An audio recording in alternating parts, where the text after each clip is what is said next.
দেখো আজকে আকাশটা দেখো, মুখ একদম গোমড়া করে আছে। কিসের যে এত রাগ হয়েছে জানি না বাপু। এখন একটু চুপ করে আছে, একটু পরেই ঝরঝর করে কেঁদে ফেলবে, যেন কেউ ওকে মেরেছে সেরকম মুখটা করে আছে। তো শুভ সকাল বন্ধুরা, আমি কাকলি কাকলি অল ইন ওয়ানের তরফ থেকে তোমাদের সবাইকে অনেক অনেক স্বাগত। তোমরা কেমন আছো? আশা করি সবাই খুব ভালো আছো, আমিও ভালো আছি।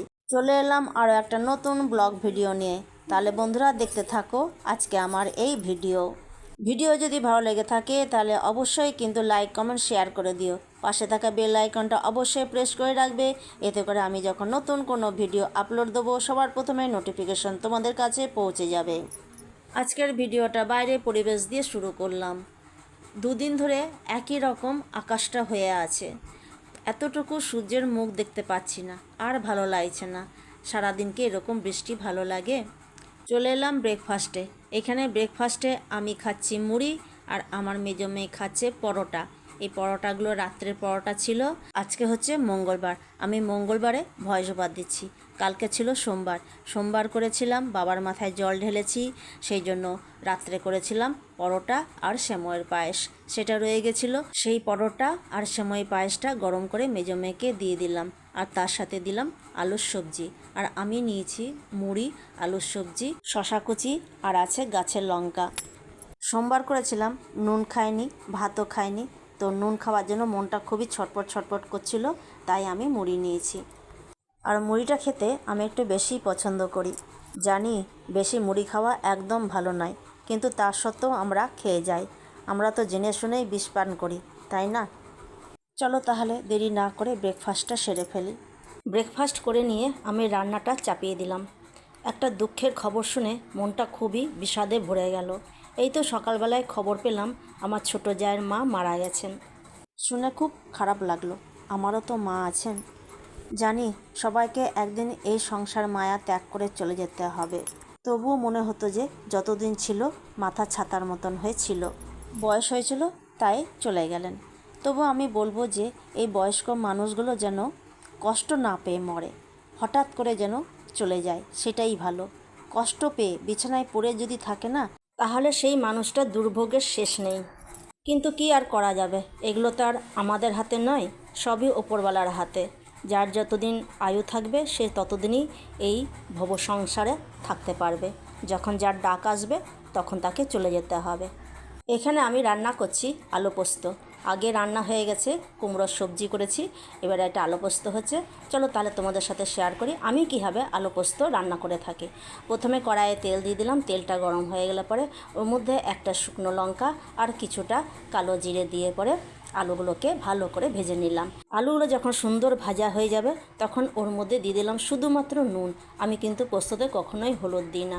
নুনটাকে আলুর সাথে ভালো করে মিশিয়ে নিয়ে পরে জল দিয়ে ঢাকা দিয়ে দিলাম আলুগুলো সেদ্ধ হওয়ার জন্য। আলুগুলো যখন সেদ্ধ হয়ে গেল তখন আমি দিয়ে দিলাম ওর মধ্যে বেটে রাখা পোস্ত। পোস্ত দিয়ে পরে আমি কখনোই পোস্ত ফুটাই না। পোস্ত দিয়ে পরে আমি গ্যাস ওভেনটা বন্ধ করে দিয়েছি। পোস্ত দিয়ে ফোটালে পরে পোস্তর যে স্বাদটা থাকে না সেটা কিন্তু আর থাকে না। তো চলো, আমার এখানে কিন্তু পোস্তটা হয়ে গেছে। আমি এরকমই একটু ঝোলঝোল রাখবো, কেননা আমার বড়মশাই এরকমই ঝোলঝোল পোস্ত খেতে পছন্দ করে। পোস্তটা নামাবার আগে উপর থেকে একটুখানি কাঁচা সর্ষের তেল দিয়ে দিলাম। এবারে পোস্তটাকে ভালো করে নেড়ে চেড়ে নামিয়ে নেবো। তো এখানে আমার রান্নাবান্না কমপ্লিট। চলো তোমাদেরকে ফাইনাল লুক দেখিয়ে দিই। এটা হচ্ছে কাঁচা কুমড়োর সবজি, এটা হচ্ছে আলু পোস্ত। এই দেখো আলু পোস্ত, সাদা সাদা আলু পোস্ত, আমি এরকমই সাদা সাদা পোস্ত করি। আর এটা হচ্ছে মুসুরির ডাল, কারি পাতা, শুকনো লঙ্কা আর পাঁচফোড়ন দিয়ে ছকেছি। কারি পাতা দিয়ে যদি কখনো মুসুর ডাল রান্না করো না, দেখবে কত সুন্দর লাগে খেতে। তোমরা একবার বানাবে এরকম কারি পাতা দিয়ে মুসুরির ডাল, খুব ভালো লাগে। আর হাঁড়িতে ভাত আছে, আর এই যে শশা। তো এই দিয়ে আজকে আমাদের ভাত খাওয়া হবে দুপুরে। তো আমি এখানে সবার ভাত বেড়ে নিয়েছি, আমার বড় মশাইয়ের, আমার মেজো মেয়ের, আর আমার ছোটো মেয়ে স্কুল গেছে, ও যখন আসবে তখন খাবে, ওর ভাতটা বেড়ে রেখে দেবো। তাহলে চলো ঝটপট করে লাঞ্চটা সেরে ফেলি। তো সন্ধ্যা হয়ে গেছে, সবাইকে শুভ সন্ধ্যা। আমি এখানে সন্ধ্যা দিয়ে দিলাম। সন্ধ্যা দেওয়ার পর আমি গুরুমন্ত্র জপ করছি। আমরা যেহেতু গুরুমন্ত্র নিয়েছি সেই জন্য সন্ধ্যা দেওয়ার পর গুরুমন্ত্র জপ করে থাকি। আর এই হচ্ছে আমাদের আদিনাথ ভগবান। মঙ্গলবারে হাট ছিল, বড়মশাইকে বলেছিলাম যে ভুট্টা নিয়ে আসতে, সে ভুট্টা নিয়ে এসেছে, এখন সেইগুলোকে পোড়াচ্ছি। আর এইগুলো হবে আমাদের আজকে ইভিনিং স্ন্যাক্স। তোমরা তো এগুলোকে সবাই ভুট্টা বলে জানো, কিন্তু আমাদের এদিকে গ্রামের ভাষায় এগুলোকে কি বলে জানো? এগুলোকে বলে জলনা। কি উদ্ভট নাম, তাই না? শুনে হাসি পাচ্ছে। তো চলো, এবারে ভুট্টাগুলো সব পড়া হয়ে গেছে, এখন এগুলোকে একটু ম্যারিনেট করব। তো দেখো, এখানে আমার মেয়ে লেবু নিয়েছে, কাগজি লেবু। সে কাগজি লেবুর রসটাকে ভুট্টার গায়ে ভালো করে মাখিয়ে দিচ্ছে। আর দেবে নুন আর কাঁচা লঙ্কা। যা ভালো লাগে না খেতে, উফ, দারুণ লাগে খেতে এরকম ভুট্টা পোড়া, তার উপরে কাগজি লেবু, নুন আর লঙ্কা। এই দেখো, লেবু রসটা মাখা হয়ে গেল, এখন এর উপরে দিয়ে দিচ্ছে নুন, ভালো করে নুনটাকে ছড়িয়ে দিচ্ছে। এরপর নুনটাকে ভুট্টার গায়ে ভালো করে মাখিয়ে নিচ্ছে। আর দেখো, নিয়ে নিচ্ছে কাঁচা লঙ্কা, গাছের কাঁচা লঙ্কা। লঙ্কাটাকে দুভাগ করে নিয়েছে, তারপরে ভুট্টার গায়ে ভালো করে ডলে ডলে মাখিয়ে নিচ্ছে। চলো তাহলে এবার এগুলোকে খাওয়া যাক। এই দেখো, আমি একটা নিয়ে নিয়েছি আর ছাড়িয়ে ছাড়িয়ে খাচ্ছি। বেশ মিষ্টি আছে ভুট্টাগুলো, কচি ভুট্টা তো, খেতে খুব ভালো লাগছিল। ভুট্টা পোড়া খেয়ে নিলাম, চলে এলাম চিড়া ভাজতে। এখানে আমি চিড়া ভাজছি। আমার বড়মশাই প্রত্যেক দিন সকালবেলায় চায়ের সাথে চিড়া ভাজা খায়। যেহেতু আমার বড়মশাই সূর্য ডোবার আগে খাবার খেয়ে নেয়, রাত্রেবেলাতে আর কিছু খায় না, তো সকালবেলাতে খিদে পেয়ে যায়, তো সেই জন্য ও চায়ের সাথে এরকম চিড়া ভাজা খায়। আর আমি সেই জন্য ওর জন্য এরকম চিড়া ভাজা করে রেখে দিই। চলো, এই চিড়া ভাজতে ভাজতে কয়েকটা কমেন্টসে রিপ্লাই দিয়ে দিই।